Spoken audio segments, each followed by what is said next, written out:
The moment the plane took off, I knew this was not going to be a peaceful flight. Not because of turbulence, because of Seat 22B. Seat 22B was occupied by a toddler with the emotional range of a Shakespearean actor and the volume of a rock concert. "I don't like sky," he screamed 5 seconds after takeoff. His mother, clearly running on hope and snacks, whispered, "Sweetie, we're just flying." "I don't consent to flying." Honestly, fair.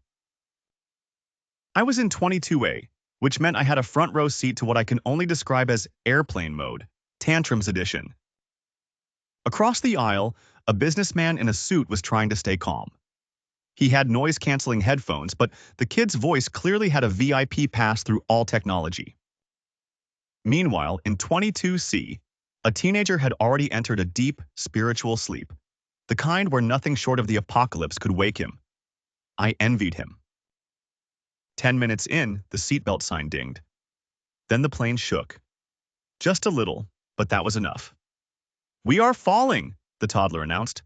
"We're not falling," his mom said, smiling the smile of someone who has completely given up internally. The pilot's calm voice came on. "Ladies and gentlemen, we're experiencing a bit of turbulence." "A bit?" shouted a man from the back. "Sir, define bit." The plane bounced again. The toddler stood up, and yelled, "I knew it! The sky is angry!" At this point, even I started to wonder if the sky had a personal issue with us.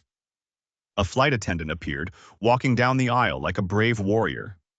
"Sir," she said gently to the toddler, "you need to sit down." "I will not be controlled," he declared. She nodded. "That's fair, but the laws of physics disagree."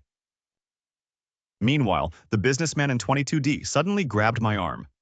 "If we survive this," he said, "I'm never flying again." "We haven't even reached cruising altitude," I replied. He blinked. "Oh no." Another bump. Somewhere, a bag of peanuts achieved flight before the plane did. Then, in the middle of chaos, something unexpected happened. The toddler got quiet. Everyone froze. Was this peace? No. He had discovered the in-flight safety card. "What's this?" he asked. "That shows how to stay safe," his mom said. He studied it like a scientist. Then he looked up and said, "So if we crash, we slide?" "Let's not focus on that," she replied quickly. "I like slides," he shouted. Of course he did. Suddenly, the turbulence stopped. The plane leveled out. The seatbelt sign dinged off. A collective sigh filled the cabin. "We made it," the businessman whispered. The teenager in 22C snored louder, completely unaware he had survived anything. The flight attendant returned with snacks. "Would you like pretzels or cookies?" she asked the toddler.